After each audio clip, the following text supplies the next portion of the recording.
नमस्कार दोस्तों, मैं हूं प्रदीप और आप देख रहे हैं अंकल टॉक। मित्रों, आज हमारे साथ जो पॉडकास्ट करने जा रहे हैं वो मेरे गुरु हैं। और आज यदि मैं कहूं, जो आपके सामने बैठा हूं, तो कुछ सांसें उनकी दी हुई भी हैं। जब कोरोना काल था और मेरे भैया चारों तरफ भाग रहे थे और उनकी बेबसी में देख रहा था, उस समय एक फरिश्ता बनकर मेरे सर सामने आए और उन्होंने मुझे कोविड विदिशा सेंटर में ऑक्सीजन के लिए एडमिट करा। ये मैं इसलिए कह रहा हूँ चूँकि किसी का ऋण जो है वो ताजिंदगी याद रहता है, और ऐसे पल का तो और याद रहता है। और बाकी मेरे गुरु हैं, तो आज मैं अपने आप को बड़ा सौभाग्यशाली समझ रहा हूँ कि एक शिष्य होकर मैं गुरु का के साथ पॉडकास्ट कर रहा हूँ। मेरी इतनी क्षमता तो नहीं है कि मैं उनके सामने पॉडकास्ट कर सकूँ, लेकिन एक प्रयास कर रहा हूँ। मित्रों, आज का जो टॉपिक है विदिशा जिले को लेकर है, और इसका टॉपिक है, सर ने एक किताब लिखी है, उसका नाम है विदिशा की राजनीति, तखतमल जी से लेकर शिवराज जी तक। तो उस किताब के बारे में बात करेंगे और साथ में विदिशा जिले की राजनीति की बात करेंगे। तो गोविंद सक्सेना जी का मैं आपको परिचय करा रहा हूँ। गोविंद सक्सेना जी, आपका बहुत बहुत स्वागत है। धन्यवाद। है ना? हाँ, गोविंद सर के बारे में मैं जैसे बात करूँ तो प्रोफेसर के साथ साथ इन्होंने फिर जब पत्रकारिता की अपनी कमान संभाली, तो पत्रकारिता में वो आयाम मतलब बना के दिए कि जो आज भी उन मूल्यों को पाना बड़ा कठिन है। लेकिन चूंकि पत्रकारिता एक ऐसा विषय है कि इसमें वाकई में बहुत बड़ा समर्पण और त्याग लगता है, तो आज हम उन्हीं सब बातों को मैं सर के साथ साझा करेंगे। सर, सबसे पहला, धन्यवाद और प्रदीप इसके जी। साथ साथ मैं ज़्यादा कहीं और की बात करूं तो सबसे पहले आपकी जो बुक है वो एक बार दर्शकों को दिखा पाएंगे कि क्या है? बिल्कुल, ये है विदिशा की राजनीति, जी तखतमल से शिवराज तक। जी। अब मैं इसी किताब के ऊपर मैं पूछना चाहता हूं कि ये जो आपने तखतमल जी से लेकर और शिवराज जी तक की जो यात्रा इसमें लिखी है, जी, इसके पीछे का आपका मकसद क्या रहा? क्या सोच के आपने इसमें लिखी? ये दरअसल अपने लंबे पत्रकारिता अनुभव और करीब 30 साल तक विदिशा जिले में मैंने पत्रकारिता की है, सक्रिय पत्रकारिता की है, और जी इसमें राजनीति का मेरा पसंदीदा सब्जेक्ट रहा है। जी और इसमें मैंने जो दिवंगत हो चुके हैं राजनेता विदिशा से संबंधित, जी। उनके बारे में तो सुना है, पढ़ा है, लेकिन जब मैं कई चुनावों के कवरेज के लिए या कुछ स्टोरीज के लिए बड़े पुराने दिग्गज नेताओं के पास में बैठा हूं, तो मुझे निश्चित तौर पर कुछ उन चर्चाओं के अलावा कुछ ऐसी रोचक घटनाएं, ऐसे संस्मरण उनके मुझे सुनाई दिए, जी वो मेरे सामने आए, तो मुझे लगा कि ये जो घटनाएं हैं, ये जो कहानियां हैं, जो किस्से हैं, राजनीति के किस्से, आधुनिक राजनीति के कहेंगे जी इसको, जी जी। तो इस आधुनिक राजनीति के किस्से इन दिग्गजों के साथ ही कहीं वक्त के साथ में विलुप्त ना धूमिल हो जाएंगे और धूमिल विलुप्त हो जाएंगे, खत्म बिल्कुल हो जाएंगे। ठीक बात तो आज तो हम उनको सुन पा रहे हैं, मैंने उनको सुन लिया, मैंने अनुभव किया उनको, है। लेकिन कल वो सुनाने वाले भी नहीं रहेंगे, और कल मैं जो उनसे सुन पाया हूं वो सुनने वाले भी नहीं रहेंगे। बिल्कुल ठीक बात कह रहे हैं। तो ऐसे संस्मरणों को और आधुनिक राजनीति के, विदिशा की राजनीति के किस्सों को सुनाने वाले और सुनने वाले ना रहे, इससे पहले उनको ऐसी एक पुस्तक दे कि उसको अमर कर दिया जाए कि वो राजनेता तो हमारे बीच में रहे ना रहे, मैं रहूं ना रहूं, लेकिन उनके किस्से और उनके समय की मिसाल जो है, राजनीतिक सोचता की हो, चाहे घटना दुर्घटना की हो, चाहे किसी उपद्रव की हो, या किसी तरह की भी हो, वो एक ऐसा दस्तावेज के रूप में सामने आ जाए जो कि पीढ़ियों तक हमारी नई पीढ़ी को दिशा देने का काम करे। ये उद्देश्य था इस किताब। जी जी जी।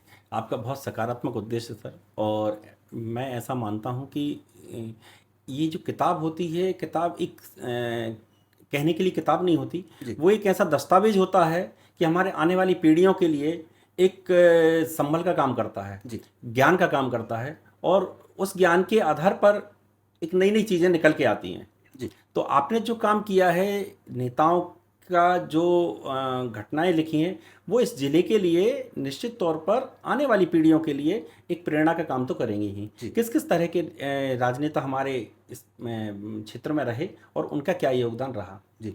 अब मैं इसी किताब, जब आप ये किताब लिख रहे थे, तो कुछ आप पहले ऐसे संस्मरण सुनाइए कि जो आपको कुछ अलग हटके लग रहे हों, कि जो आप मतलब अमूमन सबको तो राजनीति के बारे में जितना पता रहता है तो वो है, कुछ घटनाएं आपके सामने ऐसी आई होंगी जो आपने इसमें संकलन किया होगा, उसके बारे में थोड़ा सा बता सकते हैं? हाँ, मैं आपको बताऊं कि सबसे पहले तो मेरा जो उद्देश्य मैंने आपको बताया, तो मैंने जब इन नेताओं के पास में, बड़े पुराने नेताओं के पास में, जैसे विदिशा के बड़े नेताओं में, पुराने नेताओं में नाम आता है राघव जी का नाम आता है, जो जी। अब 92 साल के, 92 ईयर्स ओल्ड है। तो उनके पास बैठा हूँ, कई घंटों तक मैंने उनसे संस्मरण सुने, उनके किस्सों, उनके यादों के पन्नों को पलटा। जी इसी तरीके से हृदय मोहन जी जैन जो 85 वर्ष के हैं, जी जी आपके डॉक्टर मेहताब सिंह यादव 84 वर्ष के हैं, 75 वर्ष के हैं आपके प्रताप भानु शर्मा जी। तो ये सब पुराने लोग हैं। वीर सिंह जी रघुवंशी, चाहे अजय सिंह जी रघुवंशी दादा हूँ यहाँ पे, या फिर रामनारायण तनगुरिया जी, तो नहीं बात हो पाई मेरी, लेकिन उनके परिवार से, उनकी श्रीमती जी से, उनकी धर्मपत्नी से मेरी बात हुई है, उनके पुत्र से बात हुई है। तो ऐसे जहाँ कई लोगों के पास में जब बैठा हूँ तो बहुत सारी चीजें सामने आई हैं। डॉक्टर सूर्य प्रकाश सक्सेना जो अभी पिछले साल ही शांत हुए हैं, तो उनके पास मेरा कई घंटों तक बैठना हुआ है। तो उनसे कई ऐसे संस्मरण सामने आए हैं। जैसे शायद नई पीढ़ी को पता ही नहीं होगा कि विदिशा विदिशा विधानसभा का पहला विधानसभा चुनाव। अरे वाह, ये नई जानकारी मिल रही है सर। तो अवैध घोषित हुआ था कि हम कभी कभी सुनते हैं, कभी पूरे देश में कई कुछ घटनाएं ऐसी होती हैं कि उनका चुनाव शून्य घोषित कर दिया गया, अवैध घोषित कर दिया गया। तो विदिशा विधानसभा का पहला चुनाव ही अवैध घोषित हुआ था। बहुत बड़ी बात एक किस्सा ये है, छोटा, शुरुआत वहीं से हो रही है। जी जी जी। अब आज जनसंघ का, जो जनता पार्टी का, जो भाजपा का जो गढ़ कहलाता है विदिशा जिला, कभी पहली बार जब जनसंघ इस जिले में 4 विधानसभाएं थी, शमशाबाद नहीं थी उस टाइम पे, मतलब विदिशा, गंजबासौदा, सिरोंज और कुरवाई, ये 4 विधानसभाएं थी। तो 4 विधानसभाओं में जनसंघ ने पहली बार अपने प्रत्याशी खड़े किए, तो जीत का तो सवाल ही नहीं उठता। भाजपा को उदय तो जनसंघ से हुआ है, बिल्कुल ठीक बात है। लेकिन जनसंघ की क्या स्थिति थी, वहां पे जनसंघ में लड़ने को उम्मीदवार नहीं मिलते थे, और उम्मीदवार जैसे तैसे खड़े किए, चुनाव लड़ने को पैसे नहीं होते थे, उनकी जमानतें जब्त हो गई, चारों के चारों प्रत्याशी हार गए। ऐसे किस्से। और जब पहली बार लोकसभा प्रत्याशी के रूप में आपके राघव जी भाई का जो चयन हुआ, तो राघव जी के पास पैसे, चुनाव लड़ने के लिए पैसे नहीं थे। उनने मंच पे जाके जनता के सामने जब भाषण हुआ, उनका प्रचार किया, तो उनने अपनी झोली फैलाई। तो जनता ने पहली बार में 1200 रुपए डाले। बहुत बढ़िया। तो 1200 रुपए डालने में, 1200 रुपए से कैसे चुनाव हो, तो लेकिन थोड़ा उत्साह बढ़ा कि मेरे को लोग सपोर्ट कर रहे हैं। अगली बार फिर उनका और उत्साह बढ़ा, धीरे धीरे करके यह स्थिति बढ़ती गई और राघव जी विजयी हुए वहां से। आपको बता दूं कि आजकल जो कहा जाता है कि राजनेता तो केवल अपने राजनीति करने के लिए जाने जाते हैं, भाषण देने के लिए जाने जाते हैं, लच्छेदार भाषणों में उलझाते हैं, लेकिन आपको बता दूं कि विदिशा लोकसभा क्षेत्र का एक सांसद ऐसा भी हुआ है जो जब आता था अपने क्षेत्र में, तो लोग उसका भाषण सुनने या उससे मिलने नहीं आते थे, उसको देखने नहीं आते थे, बल्कि उसको अपनी नब्ज दिखाने के लिए आते थे कि साहब मेरा इलाज करो। हम बताते हैं यहाँ पे कि बैलगाड़ियों में बैठ बैठ के लोग बाग मीलों दूर से, गांव से लोग आते थे, और भाषण सुनने के लिए नहीं, बल्कि उनसे इलाज कराने के लिए लाइन लग जाती थी बैलगाड़ियों की। वो थे पंडित शिव शर्मा, जो विख्यात वैद्य हुए हैं अपने देश के। बहुत बढ़िया। वहीं आज हम बात करते हैं उपेक्षा की। तो ऐसी उपेक्षा का भी दौर विदिशा लोकसभा क्षेत्र ने देखा है कि चुनाव लड़ने के बाद एक बार भी सांसद अपने क्षेत्र में ना आया हो, धन्यवाद कहने भी ना आया हो, मतदाताओं को धन्यवाद कहने भी ना आया हो। गोयनका साहब, रामनाथ गोयनका जी ऐसे एक सांसद हुए हैं जिनके कारण विदिशा ने, जिनकी बेवफाई को विदिशा ने सहा है। क्योंकि सर आपने ये बात छेड़ दी। बिल्कुल, दोनों अलग अलग बातें हैं। मैंने जो रामनाथ गोयनका जी का किस्सा सुनाया आपको, उसके पीछे मकसद ये था, तो यहां से उनको रहना भी नहीं था वैसे भी।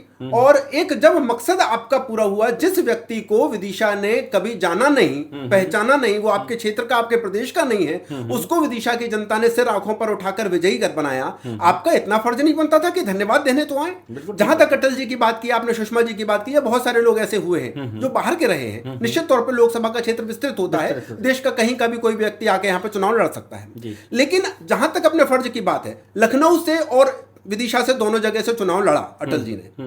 जब अटल जी ने लखनऊ और विदिशा से चुनाव लड़ा, तो निश्चित तौर पर एक ही सीट को अपने पास रख सकते थे, तो उनकी मजबूरी थी कि 2 में से एक सीट रख सकते थे। तो जहां ज्यादा मतों से जीते, लखनऊ को उन्होंने अपने पास रखा और विदिशा को उन्हें छोड़ा। लेकिन ये अब अटल जी भी नहीं है इस दुनिया में, लेकिन उनकी एक सहृदयता हम जरूर ये कहेंगे कि जब वो सीट छोड़ी उन्होंने, तो विदिशा और गंजबासुदा दोनों जगहों में आकर, मुझे याद है विदिशा की का तो मुझे याद नहीं है, लेकिन गंजबासुदा में नेहरू चौक पर आकर उन्होंने आभार सभा की थी, और उसी में लॉन्च किया था शिवराज सिंह चौहान जी को। तो उनने धन्यवाद कहने का अपना फर्ज तो निभाया कि मैं छोड़ रहा हूं, मेरी मजबूरी है। लेकिन क्या बदले में उस जिले को क्या मिला? आपकी बात हमारी अपेक्षा रखना स्वाभाविक है, चूंकि हम इस जिले के हैं तो हम अपेक्षा करते हैं कि किसी को हम कुछ दे रहे हैं तो वो भी हमें कुछ दे।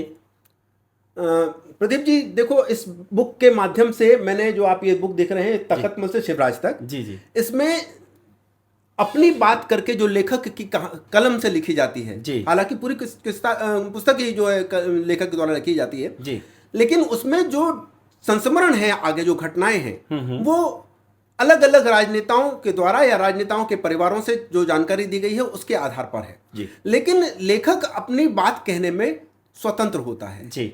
और आप जब उस किताब के में अपनी बात या लेखक की कलम से जब जो पन्ने लिखे हुए हैं उनको पढ़ोगे जी। तो आपको शायद मेरे उत्तर मिल जाएंगे, शायद आपके उत्तर भी मिल जाएंगे, विदिशा की संसदीय क्षेत्र के लोगों के उत्तर भी मिलेंगे। मैं एक्चुअली में ये बात आपसे इसलिए कर पा रहा हूँ क्योंकि आपकी बेबाकी जो है ना, मैं आज से नहीं कई दशकों से उससे देख रहा हूँ पत्रकारिता के दौर में, क्योंकि पत्रकारिता में भी वो चीज़ एक पैनापन होना चाहिए या जो अपनी बात कहने की क्षमता होना चाहिए वो शायद कहीं कहीं दब जाती है। तो मैं आपसे ही आशा कर सकता था कि मैं अपनी बात पूछ पाऊं। मैं आपकी बात से सहमत हूं और मुझे कई लोगों ने इस किताब के विमोचन और लोकार्पण के पश्चात जब पढ़ने के बाद मुझे फोन किए और मुझे जब प्रत्यक्ष रूप से मिले तो इस बात के लिए धन्यवाद भी दिया है कि आपने पाठकों की बात रखी है, जनता के मन की बात रखी है। मैं एक छोटी सी लाइन आपको बता दूं कि मैंने इसमें लिखा है कि विदिशा ने अपने संसदीय क्षेत्र में बड़े बड़े नाम दिए कि जो कि विदिशा से जीतने के बाद राष्ट्रीय नक्षत्र बने राजनीति के, जिनमें अटल जी का नाम भी है, सुषमा जी का नाम भी है, शिवराज जी का नाम भी है। जी जी। लेकिन इसके बावजूद मुझे इसमें कहने में कोई शंका नहीं है कि इसके बावजूद विदिशा में विकास के उजास पल कम आए। हाँ, बस यही मैं सुनना चाहता था। मैं ये नहीं कह रहा कि विकास नहीं हुआ, विकास तो सतत प्रक्रिया है, लेकिन देश के इतने बड़े कर्णधार होने के बावजूद जो विदिशा को हक मिलना चाहिए था उसकी तुलना में विदिशा को हक वो मिल नहीं पाया। शुरुआती दौर में, अभी की बात दौर की बात नहीं कर रहा हूं, शुरुआत के दौर में तो आपको बता दूं ये शब्द भी उसमें लिखा कि विदिशा को नेताओं ने चारागाह समझा है। बहुत बढ़िया, बहुत बढ़िया। जैसे बहुत सारे लोग, अब जैसे रामनाथ गोयनका की बात करें, भाई रामनाथ गोयनका का विदिशा से क्या ताल्लुक, विदिशा के विकास से उनका क्या ताल्लुक, लेकिन आए, चारागाह चरे, जीते, गए, चले गए।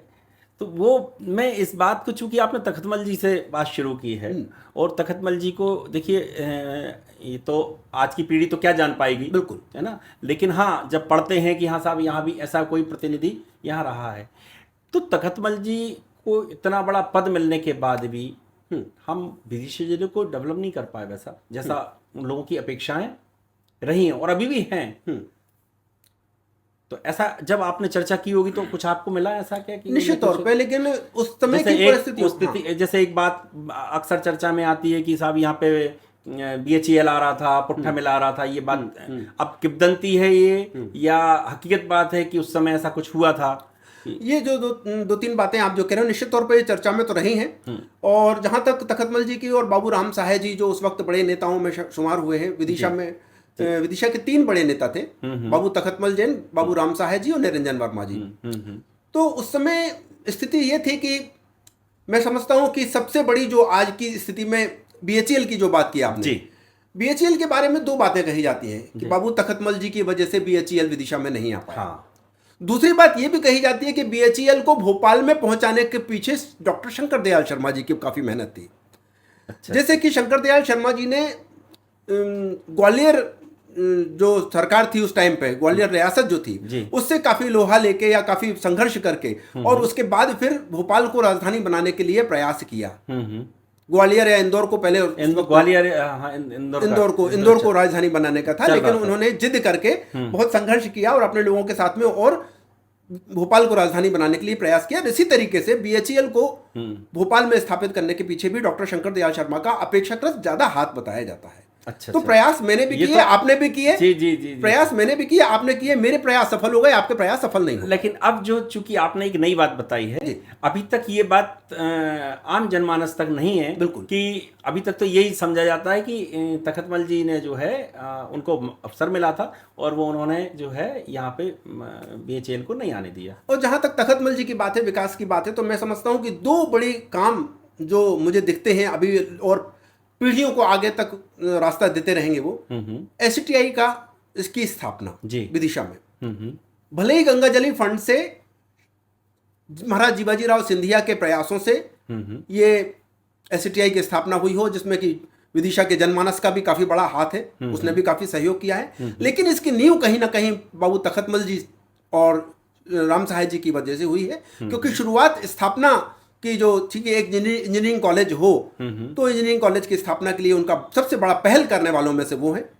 जहां तक जैन कॉलेज और जैन स्कूल जो सबसे पहले स्कूल रहे हैं पूरे जिले के पहले यहाँ से बच्चे स्कूल, उनकी स्थापना के पीछे तखतमल जी का हाथ है।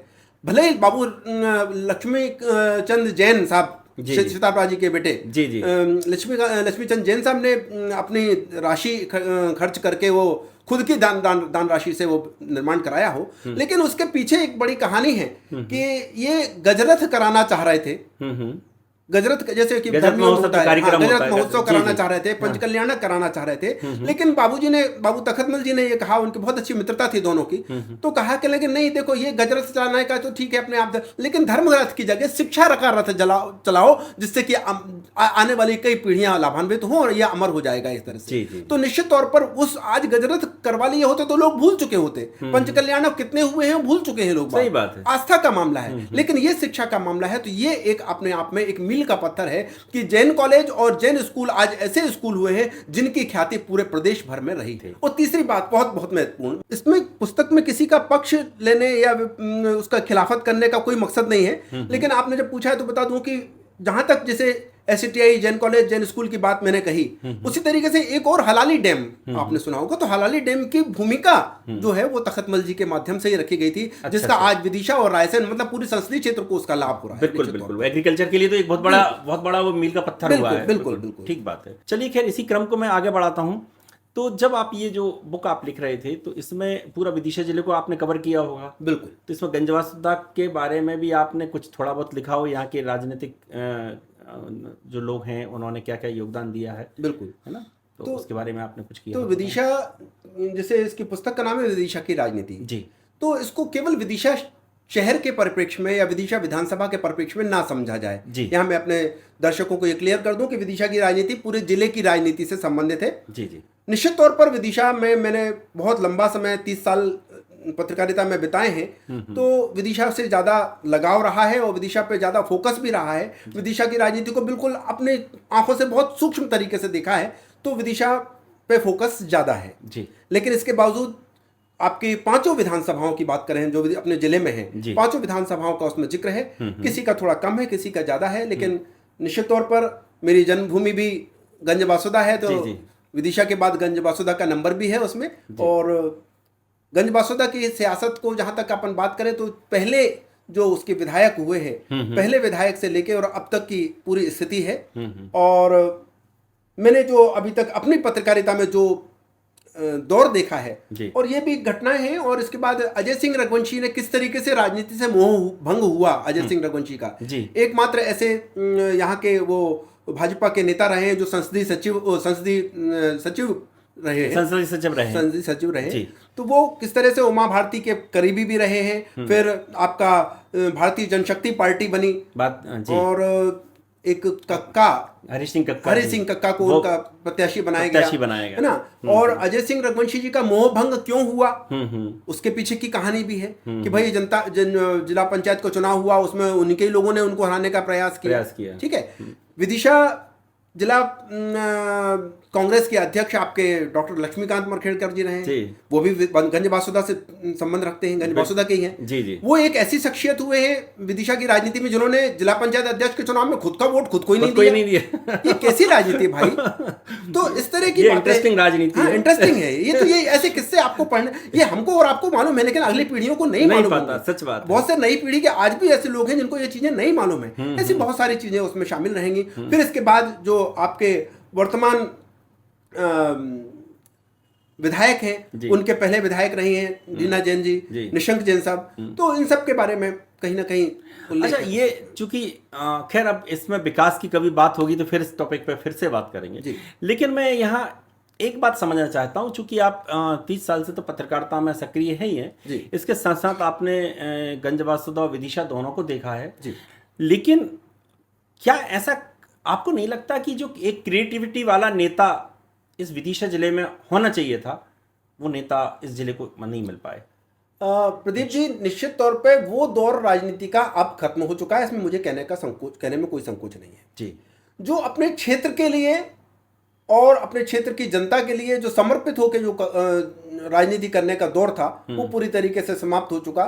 और इसमें यह भी कहने में कोई संकोच नहीं है कि वो दौर शायद विदिशा जिले के हिस्से में आया ही बहुत कम है। बहुत कम आए, ये बहुत कम आया है। ठीक बात कह रहे हैं। और अब तो ये है कि किसी तरीके से चाहे कोई भी तरीका हो, चाहे कोई किसी तरह का हथकंडा अपनाना पड़े, मुझे सत्ता पे काबिज रहना है। चाहे भले ही वो नगर पालिका अध्यक्ष का पद हो किसी भी पार्टी में, जनपद का हो, जिला पंचायत का अध्यक्ष का हो, या आपका लोकसभा का हो या विधायक का हो, किसी पे भी पद पे मुझे जीतना है। और जीतने के बाद बस फिर मुझे क्या करना है वो उनका काम हो गया। और पार्टी की हम बात नहीं कर रहे, बिल्कुल दूसरे किसी व्यक्तिगत नेता की बात नहीं कर रहे। और तीसरी बात ये है, बिल्कुल सही, सहमत हूं आपकी बात से। और मैंने ये जब पुस्तक का लोकार्पण हुआ था जी, तो उस पुस्तक के लोकार्पण समारोह में भी मैंने जब बोला तो मैंने यही बोला था उसमें कि एक तो सभी इतना लंबा 1950 से लेके और 2025 तक का जो लंबा कार्यकाल है उसमें हर राजनीतिक किस्से को उसमें शामिल नहीं किया जा सकता, संभव ही नहीं है।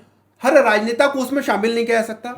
और आज राजनीति इतना अथाह समंदर हो गया है कि उसमें हर नेता, हर कार्यकर्ता नेता है। हर कार्यकर्ता नेता। एक शब्द, एक लाइन उसमें मैंने लिखी है अपनी बात में, विदिशा की सत्ता की संस्कृति अमीर है, विदिशा की सत्ता की संस्कृति अमीर है, यहाँ हर प्यादा वजीर है। बहुत बढ़िया। तो इतने सारे लोगों में मैं हर एक का नाम लिखूं, हर एक की घटना लिखूं, ये संभव नहीं है। फिर भी अधिकतम मैंने कोशिश की है। जी, और मैंने ये भी कहा है उसमें अपनी बात में लिखा है, और उस दिन लोकार्पण में भी बोला था कि किसी से कोई बैर नहीं, किसी से कोई दोस्ती नहीं, ये निष्पक्ष होकर पुस्तक लिखने का प्रयास है। लेकिन इसके बावजूद अगर किसी की भावनाएं आहत हुई हो तो लेखक उसके लिए क्षमा चाहता है। सही बात होता क्या है, देखिए जब हम लिखते हैं तो लिखने के साथ साथ कुछ अच्छे पक्ष भी आते हैं, बिल्कुल कुछ बुरे। बिल्कुल। जैसे आज हम आपके साथ बात कर रहे हैं तो हो सकता है कि हमारी कई बातें लोगों को बुरी भी लग सकती हैं, बिल्कुल, है ना, लेकिन हमारा उद्देश्य बुरा नहीं है। हमारा उद्देश्य तो सिर्फ ये कि जो चीजें दिख रही हैं वो हम लोगों तक पहुंचाएं या लिखें। किताब लिखते हैं तो किताब में लिखी जाती, लेकिन उसमें ये नहीं होता कि हम कोई उसकी भावना गलत लेके लिख रहे हैं जी। वो एक बहुत बड़ा रोजगार यहाँ पे उपलब्ध हो सकता था। जब लोग पढ़ते हैं, रिसर्च करते हैं, तब इन चीज़ों की आवश्यकता लगती है। अमूमन तो लोगों के लिए एक साधारण सी किताब है, वो अपनी किताबें नहीं पढ़ पा रहे हैं तो इसको पढ़ने में उनको क्या रुचि होगी, लेकिन ये रिसर्च के लिए एक बहुत बड़ा दस्तावेज है। सर, आपने समय दिया उसके लिए आपका बहुत बहुत धन्यवाद। नमस्कार।